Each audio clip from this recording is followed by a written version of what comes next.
শিবি কাকু আমার দিকে তাকিয়ে দেখছি, তো ভিডিও করছি। এধারে ভিউটা দেখতে পাচ্ছ, আর এই পাশে ভিউটা দেখতে পাচ্ছ। 1টা বাজে এখন, দুপুরে ভিউটা দেখতে পাচ্ছ। যারা হাত ধরে ঘুরছে, আর আমি সিঙ্গেল, আমি একলা দাঁড়িয়ে আছি। এখন আমি বাসে উঠে পড়েছি। তো বাসে কেউ নেই, 3-4 জন মতো আছে, বসে আছে। আর পুরো বাস ফাঁকা, সরস্বতী বাজারে। তো বাসে ভিড় হওয়া উচিত, কিন্তু এখন কেউ আসেনি।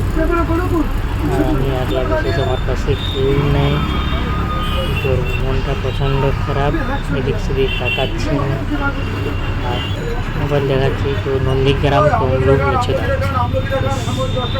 এইটাই বাসে উঠেছি। আর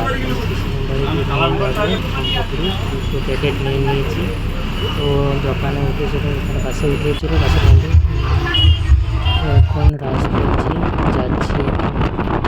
তো সামনে একটা পুরো মানে গোডাউন আছে, লাইনে যে কাজ হচ্ছে সেই গোডাউন দেখতে হচ্ছে, পুরো যেই গেলে গোডাউন। নন্দীগ্রামে যাওয়ার পথে পড়ে, আমরা কেউ যদি যাও দেখতে পাবে। এখন আমরা টেঙ্গুয়াতে চলে এসেছি, সামনে টেঙ্গুয়া। তো টেঙ্গুয়া ঢুকছি, তো ঘুরছে, রাউন্ড করে ঘুরছে, দেখছো। এটা হচ্ছে টেঙ্গুয়া। তো এটা 4 মাথা রাস্তা, এটা হচ্ছে নন্দীগ্রাম চলে গেছে। তো টেঙ্গুয়া পাড়ে চলে এসেছে। আর নন্দীগ্রামের রেল রাস্তা দেখাচ্ছি তোমাদের, যেটা নন্দীগ্রাম রেল রাস্তা হওয়ার কথা ছিল, এইটা হচ্ছে নন্দীগ্রাম রেল রাস্তা।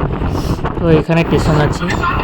তো এখন আমি নন্দীগ্রামের বাস করে বেরিয়ে গেছি। একটা বাস বেরিয়ে গেল, নন্দীগ্রাম বাস করে চলে এসেছি। তো ওখানে মানে চলে যাচ্ছে, তার জন্য মোটরসাইকেল। আর এদিকে এখন আমি বিষ্ণুনগরে বসে আছি, চোখ ঠিক করে নিয়েছি। তো আমার দাদা আসবে আমাকে, তার জন্য চোখ ঠিক রেডি হয়ে গেছে আমার।